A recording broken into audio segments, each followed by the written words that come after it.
नमस्कार मंडळी, गावाकडची चव ह्या यूट्यूब चॅनलवरती आणि फेसबुक पेजवरती तुमचं सगळ्यांचं मनापासून स्वागत आहे. बघा, उन्हाळा दिवस चालू झालेला आहे. उन्हाळा दिवस चालू झाले की वेगवेगळं असं म्हणजे पदार्थ आपल्याला उन्हाळ्यात करावंच लागतात. किंवा उन्हाळा म्हटलं का नाही की माणूस का नाही तहाण्याने का नाही पाणी जास्त पितं आणि जेवण कमी करत असतं, या म्हणजे जेवण जात नाही. मग अशीच आहे का नाही अगदी तोंडाची चव वाढवणारी आणि आपल्या ताटाची शोभा वाढवणारी जशी काही आपली एक पद्धती का नाही लसणाची चटणी बनवणार आहे.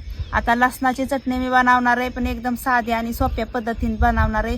अगदी कमी साहित्यात गावाकडच्या पद्धतीने बनवणार आहे. आणखीन तुम्हाला जी चटणी मी लसणाची बनवणार आहे ना, त्याच्यासाठी जे साहित्य लागते ना ते आपण बघून घेऊया. बनवायची म्हणून ही घरचाच आहे का नाही नवीन काढलेला लसूण आहे. आता रानातनी वलाय थोडाशी टरपाला राहिलेली अर्धा पाऊण डिशी लसूण सोलून घेतलेला आहे.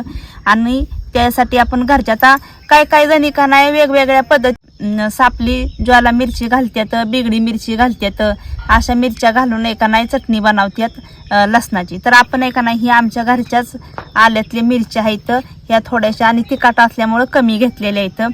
थोडीशी ही भाजकी डाळ घेतलेली आहे, खोबरं घेतलेलं आहे, घरचंच पांढरं तीळ घेतलेलं आहे, थोडंसं धणे घेतलेलं आहे, की घरचं शेंगदाणे घेतलेलं आहे, चवीपुरतं मीठ आणि आपल्याला तेल सुद्धा लागणार आहे. तर सगळ्यात अगोदर आपल्याला काय करायचं आहे तर चूल पिटवू नये का नाही ही आपले थोडीशी जी जिन्नस आहेत का नाही ही आपल्याला भाजून घ्यायच्या.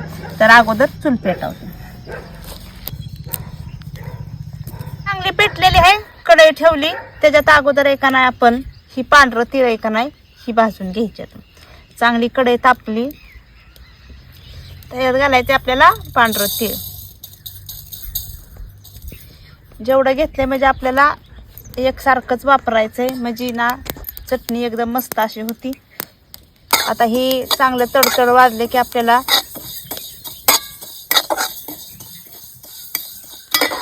तडतड वाजस तोपर्यंत एका नाही आपलं ही पांढरं तीळ भाजून घ्यायचं.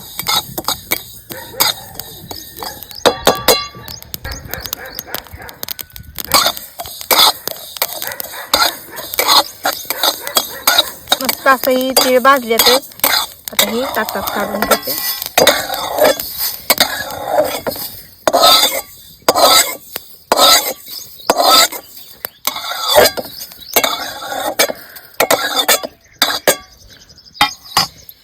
ह्याच कढईत थोडंसं आंबोळ आपल्याला ही धनं भाजून घ्यायचंय.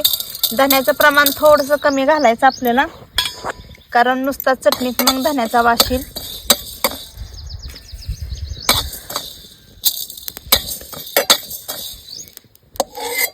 सगळ्या वस्तू आता मी भाजून घेते, जसं ही तीळ आणि धना भाजल्याचं, आणि एकत्रच आपल्याला ही मिक्स करून काढायचं.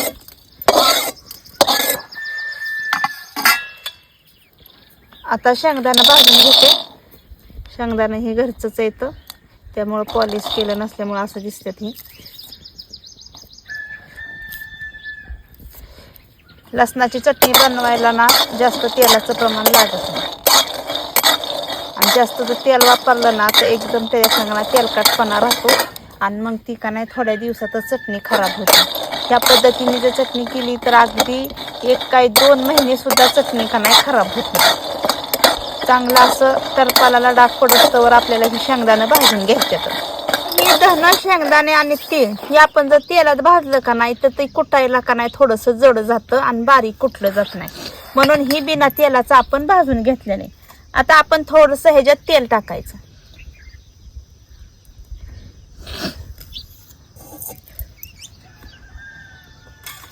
आता ह्या तेलात आपल्याला का नाही ही खोबरं भाजून घ्यायचे.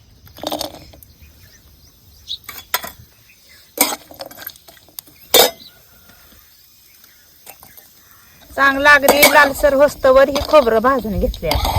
आता ही खोबरं पण ह्याच ताटात घ्यायचं काढून आपल्याला.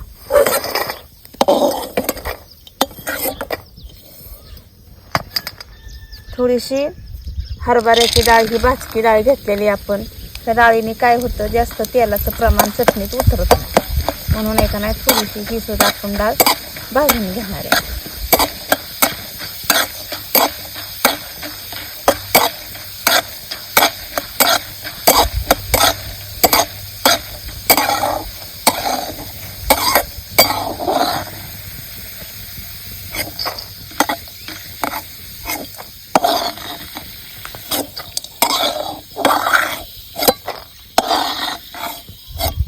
आहे ना ही ह्या तेलात आपण हे लसूण चांगला भाजून घेणार.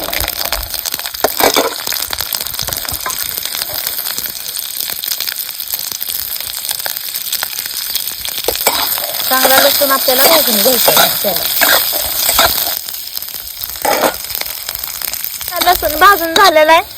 आता हा लसूण भाजलेला सुद्धा याच आपण सामानात काढून घेणार आहे. आता बघा कढईमध्ये का नाही अजिबात सुद्धा तेल राहिलेलं नाही. पण कधी कधी का नाही असं मिरच्या ह्या साधाळल्या जातात, थोड्याशा साधाळलेल्या आहेत मिरच्या, म्हणून का नाही गरम करायसाठी ह्या कढईमध्ये मी एवढ्या मिरच्या टाकते. मिरच्या थोड्याशाच घेते कारण घरच्या मिरच्या असल्यामुळे लई तिखट आहेत.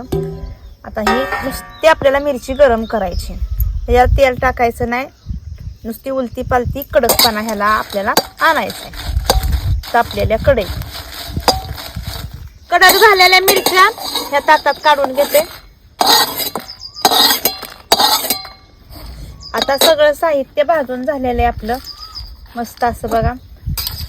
भाजत असल्यामुळं आणि ह्या मोकळ्या वातावरणात असल्यामुळं का नाही हवेने का नाही सगळं लगेच गार झालेले. आता ही का नाही ह्या खलबत्त्यात कुटून मी चटणी करणार आहे बघा. खलबत्त्यात हे सगळं मिश्रण आहे आपल्याला आता गार झालेलं आहे. खलबत्त्यात कुटणार आहे. लसणाची चटणी मी ना खलबत्त्यात कुटूनच करणार आहे. एकदम भारी चव देती. खलबत्ता बारीक असल्यामुळं का नाही मला ही थोडं थोडं घालूनच कुटून घेतलं पाहिजे. चवीपुरतं आपल्याला मीठ टाकायचं आणि चटणी सुद्धा कुटायला म्हणजे मिठाने सोपी जाते.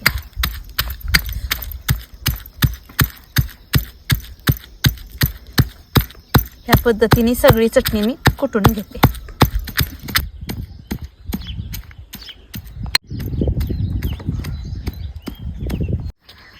लसणाची चटणी का नाही आपली सगळी बघा कुटून झालेली मस्त अशी.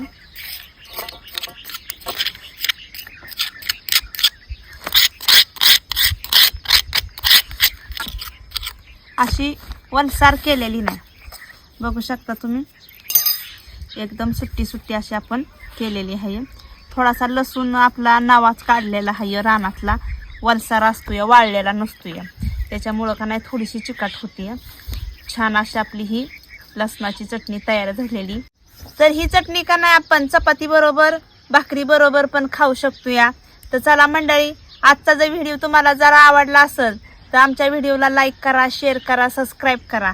आणि ही लसणाची चटणी खलबत्त्यात कुटून झालेली कशी काय झाली का नाही ही कमेंटमध्ये कळवायला नक्कीच विसरू नका. चला भेटूया पुढल्या रेसिपीमध्ये एक नवीन पदार्थ घेऊन. तोपर्यंत धन्यवाद.